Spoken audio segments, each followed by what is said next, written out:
بسم اللہ الرحمن الرحیم۔ السلام علیکم۔ اللہم صلی علی سیدنا و مولانا محمد وعلی آلہ و صحبہ وسلم۔ طائف کی یہ آخری لیکن سب سے اہم زیارت، یہ وہ مقام ہے جہاں نبی کریم صلی اللہ علیہ وسلم نے طائف سفر کے دوران پناہ لی اور آپ علیہ السلام کو انگوروں کا گچھا یہاں پیش کیا گیا۔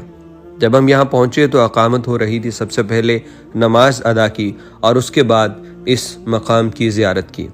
خواتین و حضرات، آپ جانتے ہی ہیں کہ طائف میں حضور صلی اللہ علیہ وسلم کو کیا مشکلات پیش آئیں۔ جب طائف والوں نے بے انتہا ظلم کیے اور آپ کو پتھروں سے مارا تو آپ کے غلام زید بن حارثہ کبھی آپ کو آگے سے اور کبھی پیچھے سے بچانے کی کوشش کرتے، اور اسی دوران حضرت زید بن حارثہ کا سر مبارک بھی پھٹ گیا اور لہو لہان ہو گئے۔ لیکن اللہ کے نبی کی حالت یہ تھی کہ کھڑا نہیں ہوا جاتا تھا۔ آپ آرام فرماتے جگہ جگہ بیٹھ کے، اور پھر تھک ہار کے آپ علیہ السلام اس باغ میں پہنچے۔ اس باغ کے مالک عتبہ اور شیبہ، انہوں نے رحم کھا کے اپنے غلام کو بھیجا کہ جاؤ محمد بن عبداللہ کو یہ انگور کا گچھا دینا اور ان سے کہنا کہ کھا لیجئے۔ حضور اکرم صلی اللہ علیہ وسلم نے وہ انگور کا گچھا قبول فرمایا، اور حضرت عداس، جن کے نام کی یہ مسجد ہے، یہ حضرت عداس اس وقت مسلمان نہیں ہوئے تھے، اور وہ انگور کا جب گچھا پیش کرتے ہیں تو آپ علیہ السلام نے ان کی طرف دیکھ کے فرمایا، تم کہاں سے ہو؟ تو انہوں نے کہا کہ میں نینوا سے ہوں۔ فرمایا، وہی نینوا جہاں سے میرے بھائی حضرت یونس ہیں؟ تو عداس کہتے ہیں کہ آپ انہیں کیسے جانتے ہیں؟ تو پھر حضور نے فرمایا کہ وہ میرے بھائی ہیں، وہ بھی نبی تھے اور میں بھی نبی۔ تو طائف سفر میں یہ واحد حضرت عداس تھے جو آپ علیہ السلام کی تبلیغ اور دعوت پہ لبیک کہتے ہوئے مسلمان ہو گئے۔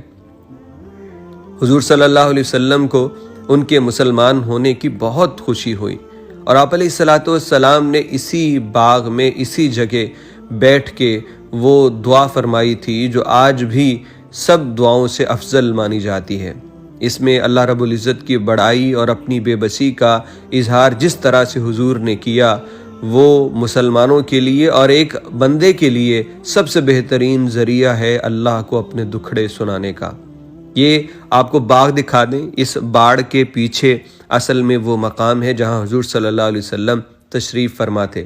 جہاں سے ہم انٹر ہوئے وہاں بھی ایک جگہ ہے، اکثر لوگ اسے کہتے ہیں، لیکن کہتے ہیں کہ اصل میں یہ باغ اور یہ جگہ تھی جس کو اب اس باڑ کے اندر انہوں نے چھپا دیا ہے۔ یہ وہ مقام تھا جہاں پہ حضور علیہ السلام آرام فرماتے اور آپ نے انگور نوش فرمائے۔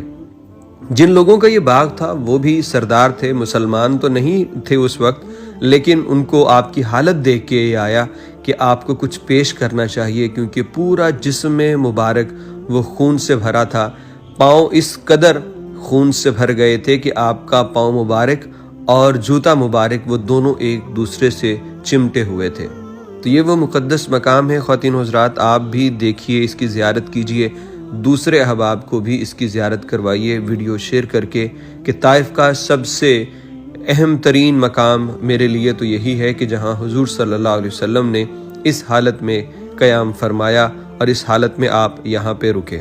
ہم نے اس مقدس مقام کی خوب زیارت کی، اور یہاں پہ حضور صلی اللہ علیہ وسلم سے آپ سے محبت کا اظہار کرتے ہوئے درود و سلام پڑھتے یہاں سے رخصت ہوئے۔ اللہ کرے کہ آپ سب کو بھی یہاں کی با ادب اور مقدس حاضری نصیب ہو، آمین یا رب العالمین۔